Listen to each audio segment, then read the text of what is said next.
Hey, this will be my first attempt at doing a video with my voice on it. Don't know how it'll sound, but I'll give it my best shot. So this video will look at Weimar Nazi Germany and the basic timeline on the overview of the events. Right, so before we start, if you can just get yourself some scrap paper and a pen, jot down any events you do know and any key dates you know as well. It'll help you because that way you can figure out what knowledge you do and don't have. And without further ado, let's get cracking. So it all begins with the Franco Prussian War of 1870 and 1871. It was a conflict that was fought between France and Prussia. Now you might not know who Prussia were. Prussia was another name for Germany before it became a unified country, and in the end Prussia defeated France and ordered them to pay 5 billion francs. But more importantly, they took a piece of land called Alsace and Lorraine, which had predominantly French-speaking people there. And you might be wondering, why do I need to know that? The reason that's important is later on when we look at the Treaty of Versailles, all of these events of the Franco Prussian War come back into play. The genius of this era is a guy named Otto von BIsmark. And Otto von BIsmark, he decides that he's going to unite all the Prussian states into one big country, and they call it Germany. The reason he does that is so that Germany would be a lot stronger. So if France do retaliate, they have security in numbers. So in 1882, Germany decided the best thing to do in order to secure the defences would be to create an alliance with someone. Now they're naturally allied with Austria-Hungary anyway because they spoke the same language, and Italy always wanted to get a big empire again because they used to have the Roman Empire. So they all decided to unite together and help each other. In case anyone attacks them, they'll all decided that they will support one another. So what's the motive behind the alliance? The motive behind the alliance is simple. Germany wanted protection from France and a buffer, so if anytime France does attack, they're sorted. Austria-Hungary and Italy, on the other hand, they thought, we'll get our empires back, and Germany looks like a rising power, so if we've got them on our side, we'll pretty much be sorted too.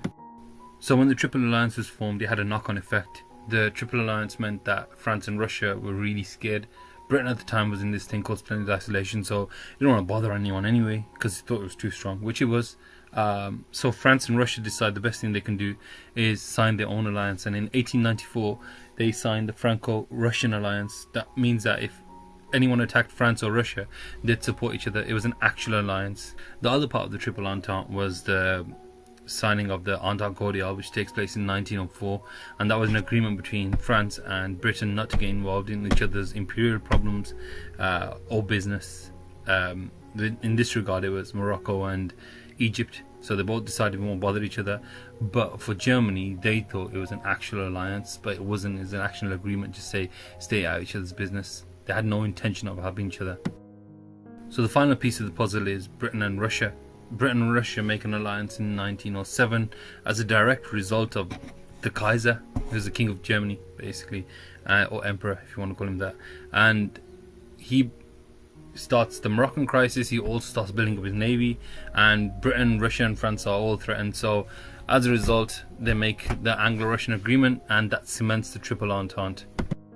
So there's loads of factors that we can look at, loads of events that happen, but I want to focus on 1914, and in particular the assassination of the Archduke Franz Ferdinand. The assassination of the Archduke, who was heir to the Austro-Hungarian throne, meant that Austria-Hungary declared war on Serbia, who were accused of killing him. Serbia were friends with Russia, Russia support Serbia, and Germany, who are allied with Austria-Hungary, support them. Italy again support Austria-Hungary, and France, Russia.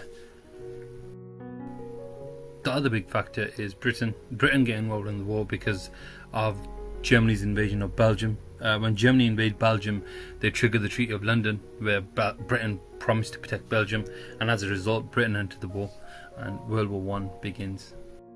So between 1914 and 1918, World War I occurs. World War I is the bloodiest war to take place up until this date. World War I pretty much decimates the entirety of Europe and leaves most of the countries wishing they'd never gone to war to begin with. The only exception to that is America, who actually benefit from the war. So you finally reached the end of the video. Hopefully it's been helpful to you. If you liked the video, please let me know. I will be making more depending on how it's received, but the context up until Germany 1918 has been covered. I hope it's been helpful, and thank you for listening once again.